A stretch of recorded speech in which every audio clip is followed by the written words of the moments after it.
Significance of resources. आता हे resources आहेत, ह्यांचा इम्पॉर्टन्स काय काय why they are significant. Resources are valuable to use in many ways. Resources जे आहेत हे बेसिकली आपण पहिल्या पार्टमध्ये बघितलं होतं की आपली नीड, आपली डेव्हलपमेंट होण्यासाठी आपण हे रिसोर्सेस वापरत असतो. हा तर बेसिक त्यांचा सिग्निफिकन्स आहे. Resources form the backbone of the economy of the nation. एखाद्या नेशनची जी इकॉनॉमी असते ती त्याच्याकडं अवेलेबल असणाऱ्या नॅचरल रिसोर्सेसवरती डिपेंड असते. कारण स्वतःचे जर रिसोर्सेस असतील तर प्रॉडक्टिव्हिटी वाढली जाते आणि त्याच्यातनं इकॉनॉमी ग्रो होत असते. Without land, water, forest, air, mineral one cannot develop agriculture and industry. Agriculture आणि इंडस्ट्रीसाठी तुम्हाला ज्या ज्या आवश्यक गोष्टी आहेत, उदाहरणार्थ काय, लँड लागते, वॉटर लागतं, फॉरेस्ट टिंबर लागतं, वूड लागतं, एअर, मिनरल्स, ह्या ज्या गोष्टी आहेत ह्या ज्या कंट्रीकडे रिच अवेलेबल असतील तरच त्या कंट्रीची ॲग्रिकल्चर आणि इंडस्ट्रियल डेव्हलपमेंट चांगल्या प्रकारे होऊ शकते. Resources such as air, water, forest and various life forms constitute natural environment which are essential for human survival and development. हे तुम्हाला माहिती आहे की एअर, वॉटर, फॉरेस्ट हे सगळे किंवा वेगवेगळे लाईफ फॉर्म्स आहेत, plants and animals, they come under natural resources. मग हे कशासाठी गरजेचे असतात, तर ह्युमन सर्व्हायवल आणि डेव्हलपमेंटसाठी हे नॅचरल रिसोर्सेस गरजेचे असतात. मग आधी ह्युमन जर डेव्हलप व्हायचं असेल, ह्युमन डेव्हलपमेंट जर चांगली व्हायची असेल, हेल्दी व्हायची असेल, तर त्यासाठी हे नॅचरल रिसोर्सेस अबंडंट असणं हे गरजेचं असतं. Utilisation of natural resources has enabled us to make various human made resources which are essential for our happiness and comfortable living. आता हे जे नॅचरल रिसोर्सेस आहेत हे नॅचरल रिसोर्सेस वापरूनच आपण वेगवेगळे ह्युमन मेड रिसोर्सेस तयार केलेले आहेत आणि हे ह्युमन मेड रिसोर्समुळं आपल्याला जो गरजेचा, जो कम्फर्टेबल लाईफ आणि हॅपीनेस आहे तो आपण त्या रिसोर्सेसमधनं मिळवत असतो. आणि त्यासाठीच आपल्याला एक लक्षात येईल की नॅचरल रिसोर्सेस ॲबंडंट असणं, तिथलं ह्युमन पॉप्युलेशन जे आहे ते पॉप्युलेशन स्किल्ड असणं इज व्हेरी व्हेरी इम्पॉर्टंट. सगळ्यात इम्पॉर्टंट गोष्ट अशी येते की आपण नॅचरल रिसोर्सेसमध्ये बघितलेलं आहे की त्यातले काही रिसोर्सेस आहेत they are limited in stock. For example non renewable resources, petroleum किंवा असे काही गोष्टी आहेत, मिनरल्स, दे आर लिमिटेड. त्यांचा रिसोर्स जो आहे तो अर्थवरती लिमिटेड आहे. If we keep on exploiting this resources the day will come की हे रिसोर्सेस संपून जातील. जसं की एखादी पाण्याची टाकी आहे, त्याच्यामध्ये 100 लिटरच पाणी आहे, तेवढंच आहे. 100 लिटर पाणी संपल्यानंतर परत पाणी नाही. त्याच पद्धतीने हे जे रिसोर्सेस आहेत हे ज्यावेळी अर्थ फॉर्म झाली त्याचवेळी हे नॅचरल रिसोर्सेसचे स्टोअर्स तयार झालेले आहेत. म्हणजे दे cannot be manufactured again and again, they are in natural process. लक्षात आलं. त्यामुळे त्यांचा स्टॉक हा लिमिटेड असतो आणि the day is come, they will come की ज्या दिवशी हे रिसोर्स एक्झॉस्ट होतील. मग हे एक्झॉस्ट झाल्यानंतर पुढं काय, exactly that is the question. मग हे एक्झॉस्ट होऊ नयेत त्यासाठी आपल्याला ते रिसोर्सेस कॉन्झर्व्ह करायला लागतात. That is called conservation of resources. Conservation of resources refers to using natural resources carefully so that they could be renewed and continue to be used in future. Very important. What is conservation of resources? तर हे जे natural resources आहेत हे carefully आणि स्केअरिंगली वापरायची की जेणेकरून ते पुन्हा रिन्यू करणं पॉसिबल आहे का बघणं आणि फ्युचरसाठी सुद्धा ते कंटिन्युअस यूजमध्ये राहतील, कुठेही अडचण येणार नाही, अशा प्रकारे त्या नॅचरल रिसोर्सेसचा यूज करणं, युटिलायझेशन करणं, हे सगळं म्हणजेच कॉन्झर्वेशन ऑफ रिसोर्सेस. आता ह्याच्यात एक गोष्ट येते that is called sustainable use of resource. Sustainable use of resource म्हणजे काय? It refers to carefully utilizing resources and balancing the need to use resources and also conserve them for the future generation. Very important. आज जे काही resources available आहेत ते सगळ्यात महत्त्वाचं carefully use करायचे, ते कधी वेस्ट करायचे नाहीत. आणि दुसरी गोष्ट त्यांचा जो नीड आहे ही बॅलन्स करणं. फॉर एक्झाम्पल आपण असं एक एक्झाम्पल घेऊया की पेट्रोल किंवा डिझेल. एखाद्या व्यक्तीने स्वतःसाठी किती पेट्रोल खर्च केलं पाहिजे? तर त्याला लिमिट्स हवी. जर गरजेचं असेल तरच व्हेकल यूज करा, जर नसेल तर you can go for transport, public transport, you can go for other transport vehicles which are void of petroleum. त्यामुळं काय होतं की पेट्रोलियम हा जो लिमिटेड रिसोर्स आहे हा खूप केअरफुली वापरला जातो and that will be for a next generation also. मग हे दोन्ही गोष्टी, careful utilisation of resources and balancing the needs, म्हणजे आपल्या नीड्सच आपण बॅलन्स करत जर गेलो.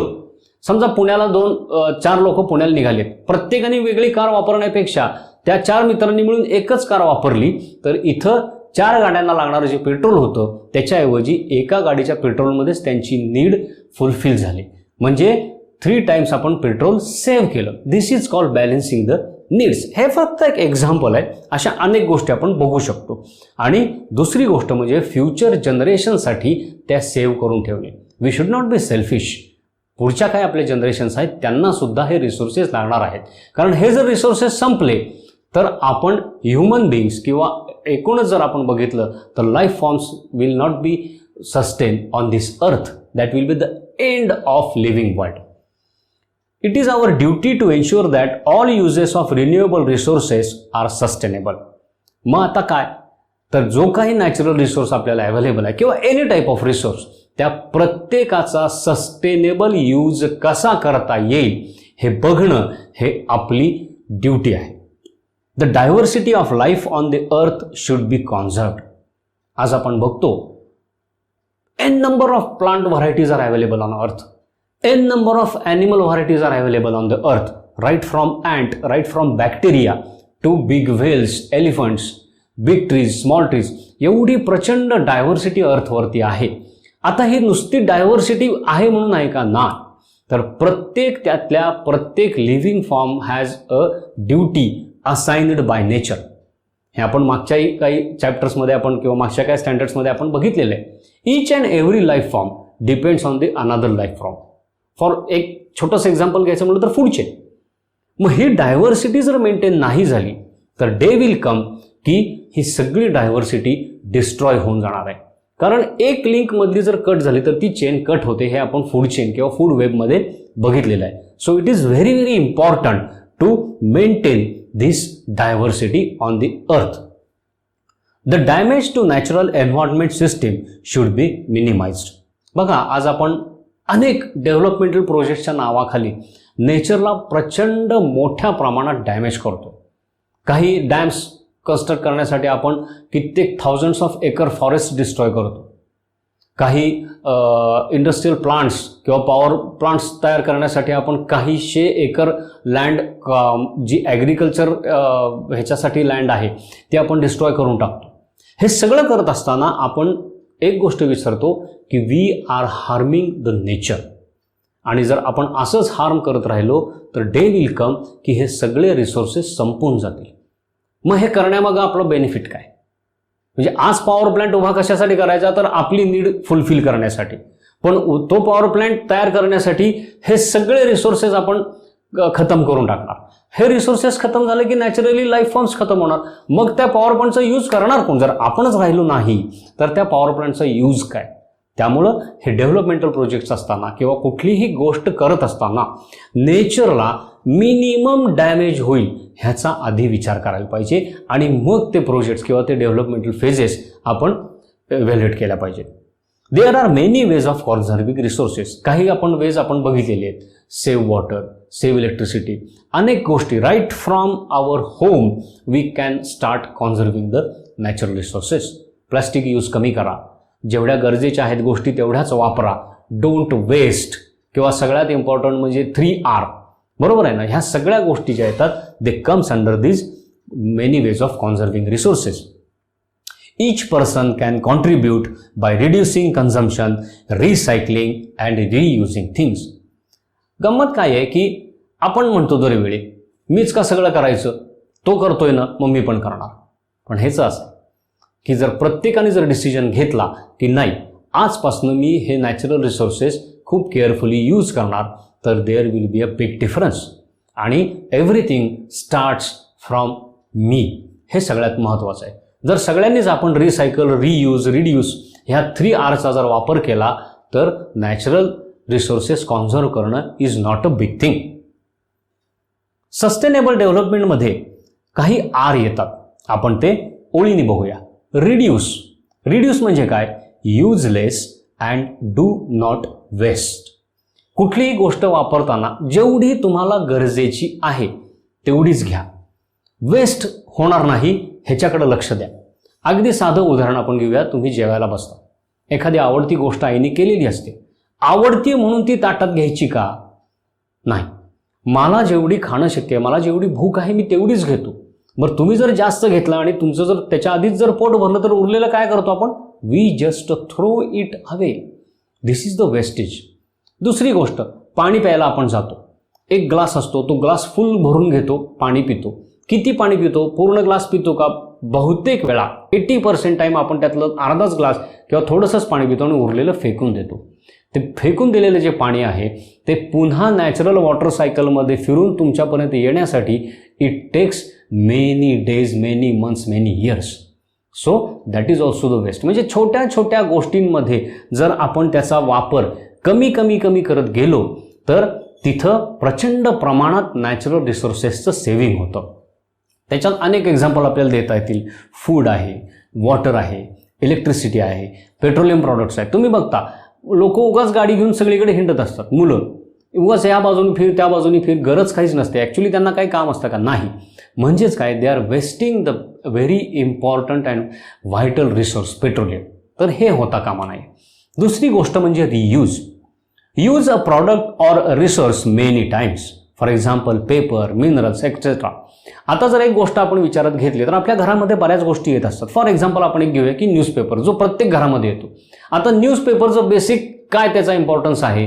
तर टू रीड द न्यूज. बरोबर आहे ना? काय जगात चाललेलं आहे, आपल्या गावात काय चाललेलं आहे, बाहेर काय चाललेलं आहे, ह्या सगळ्या न्यूज तुमच्यापर्यंत पोहोचवण्याचं काम न्यूजपेपरचं आहे. पण ते एक काम झालं की तो टाकून द्यायचा का? नाही. त्याचे आणखीनही काही युजेस आहेत. तोच पेपर तुम्ही इतर गोष्टींसाठी वापरू शकता.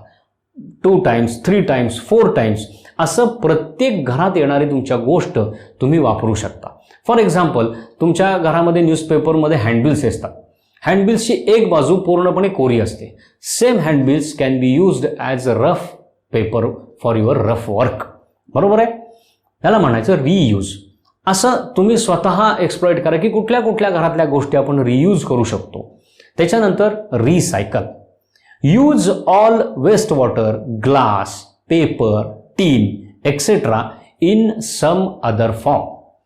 रिसायकल म्हणजे काय? की बघा, आपल्या घरामध्ये आता प्लॅस्टिक बॉटल्स येतात. वेगवेगळ्या प्रकारच्या प्लॅस्टिक बॉटल्स आपण वापरत असतो. प्लॅस्टिक कॅरी बॅग्स येतात. तर ह्या कॅरी बॅग जर आपण टाकून दिल्या किंवा ह्या प्लॅस्टिक बॉटल जर टाकून दिल्या तर तुम्हाला माहिती आहे त्या नेचरमध्ये डिस्ट्रॉय होण्यासाठी it take thousands of years. मग काय करू शकतो? तेच आपण प्लॅस्टिक पुन्हा आपण रिसायकल करू शकतो. पुन्हा ते मेल्ट करून त्याच्यातनं आणखी नवीन प्लॅस्टिक प्रॉडक्ट्स वेगवेगळ्या प्रकारची तयार करू शकतो. ह्याच्यात 2 गोष्टी होतात. एक तर वेस्ट जनरेट होत नाही. दुसरी गोष्ट, नवीन प्लॅस्टिक तयार करण्यासाठी जे नॅचरल रिसोर्सेस आपल्याला वापरावे लागतात ते सुद्धा आपण तिथं सेव्ह करत असतो. त्यामुळं recycle is also very important step. Waste water. आता आपण बघतो आपल्या घरामध्ये, प्रत्येकाच्या घरामध्ये आज फ्लोअर क्लिनिंग केलं जातं, त्यासाठी पाणी वापरलं जातं. मग फ्लोअर क्लिनिंग केल्यानंतरचं जे पाणी राहतं ते खराब असतं निश्चित. तुम्ही कपडे धुण्यासाठी, आंघोळीसाठी किंवा पिण्यासाठी ते नाही वापरू शकत. But same water can be used to clean your bathrooms and toilets. And moreover that, if you have a garden, if you have a plants, you can use that water to water this plants or your garden. त्याच्यानंतरचा येतो that is called refuse. Refuse means say no. If not needed, do not use anything. For example plastic. जर गरजेचा असेल तरच वापरा. आता तुम्हाला packing करायचं आहे तर you can use paper which is biodegradable. You can use paper box which is biodegradable. मग तिथं प्लॅस्टिक वापरायची गरज नाही आहे. लक्षात आलं? किंवा वॉटर बॉटल कॅरी करायची आहे तर तुम्ही स्टीलची वॉटर बॉटल वापरा किंवा ग्लासची वॉटर बॉटल वापरा. तिथं प्लॅस्टिक यूज करू नका. म्हणजे जिथं जिथं तुम्हाला रिफ्यूज करणं शक्य आहे तिथं तिथं रिफ्यूज करायला शिका. जी गोष्ट नेचरला हार्मफुल आहे, say no to that. Regenerate. Grow forest, land and harness bio electricity. Regeneration म्हणजे काय? तर जे काही रिसोर्सेस आहेत, जे रिन्युएबल रिसोर्सेस आहेत ते रिजनरेट करणं. आता एक साधी गोष्ट आहे, फॉरेस्ट किंवा ट्रीज किंवा plants is a very important vital natural resource. मग आपण काय करू शकतो, आपण we can produce new plants. बघा, मी नेहमी मुलांना सांगत असतो की तुमच्या घरात बर्थडे असेल त्या दिवशी plant 1 tree. So you are regenerating that resource. लक्षात आलं ना? म्हणजे तुम्ही लहान आहात, तुम्ही मुलं आहात, आम्ही काय करणार सर, तर ह्याच्यातली प्रत्येक गोष्ट तुम्ही स्वतःसाठी करू शकता आणि ते नॅचरल रिसोर्सेस जे आहे हे कॉन्झर्व करण्याचं आणि सस्टेनेबल डेव्हलपमेंटमध्ये तुम्ही सुद्धा पार्टिसिपेट होऊ शकता. नेक्स्ट पार्ट आहे regrow. Do not cut trees from their roots. आता बऱ्याच वेळेला असं होतं की एखादं ट्री आपण कट करतो किंवा काही प्लांट्स कट करतो, we cut it from root. Not necessary. तुम्हाला त्याचा जेवढा पार्ट पाहिजे आहे तेवढा फक्त यूज करा, कारण trees has the ability to regrow. त्या सेम शूटपासनं, त्या सेम रूट्सपासनं नवीन ट्री तयार होऊ शकतं. अशी अनेक एक्झाम्पल्स आहेत जिथं तुम्ही रिग्रोथ वापरू शकता. नंतरचा पार्ट आहे redistribute. Distribute non renewable localised resources like coal, petroleum through judicious trade practices. माझ्याकडे एखादा नॅचरल रिसोर्स आहे जो माझ्या एरियामध्ये अवेलेबल आहे किंवा माझ्या कमांडमध्ये आहे, तर तो मी एकट्यासाठी न ठेवता तो नॅचरल रिसोर्स आहे किंवा तो जो रिसोर्स आहे तो मी सगळ्यांना डिस्ट्रीब्यूट केला पाहिजे, जेणेकरून ज्यांना ज्यांना गरज आहे त्यांना त्यांना तो रिसोर्स वापरता आला पाहिजे. नंतरचा पार्ट येतो that is restore. Restore soil fertility. आज आपण बघतोय फर्टिलायझरचा वापर, केमिकल पेस्टिसाइड्सचा वापर, ह्यामुळं ॲग्रिकल्चरल लँड आज नॉन फर्टाईल होत चाललेली आहे. तर हे टाळण्यासाठी ती सॉईल जी आहे ती रिस्टोअर करणं, त्याची फर्टिलिटी ग्रो करणं हे फार इम्पॉर्टंट आहे. Because soil is very important natural resource for our survival. Recovery. Recover fertile land for agriculture. आता काही ठिकाणी आपण बघतोय की ॲग्रिकल्चर लँड सॅलिनेशनमुळं, सिल्टेशनमुळं, सॉल्टिंगमुळं खराब झालेली आहे. पण same soil, same land can be recovered for agriculture purpose. Replenish all water resources. Replenish म्हणजे काय? पुन्हा ते भरून ठेवणं. जसं तुमच्या घरातली पाण्याची टाकी रिकामी झाल्यानंतर तुम्ही पंप ऑन करताना ती पुन्हा भरून ठेवता, तसंच काही नॅचरल रिसोर्सेस असे आहेत like water which can be replenished. जे काही रेन वॉटर येतं, आज रेन वॉटर जे आहे ते सगळं वाहून जाऊन समुद्रात जातं, which is of no use to us. मग हे रेन वॉटर जे आहे हे रेन वॉटर हार्वेस्टिंगमधनं, रेन वॉटर रिप्लेनिशिंगमधनं आपण आहे असं कॉन्झर्व करू शकतो. पार्टवरचे ते क्वेश्चन्स बघा, समजून घ्या. नाही समजले क्वेश्चन्स, त्याची आन्सर जर नाही लक्षात आली तर पुन्हा तो पर्टिक्युलर पार्ट जो स्लाईडमधला आहे, व्हिडिओमधला आहे, तो बघा, ऐका आणि हे क्वेश्चन्स, त्याचे आन्सर्स लिहून काढा. So this is the end of chapter resources. Thank you.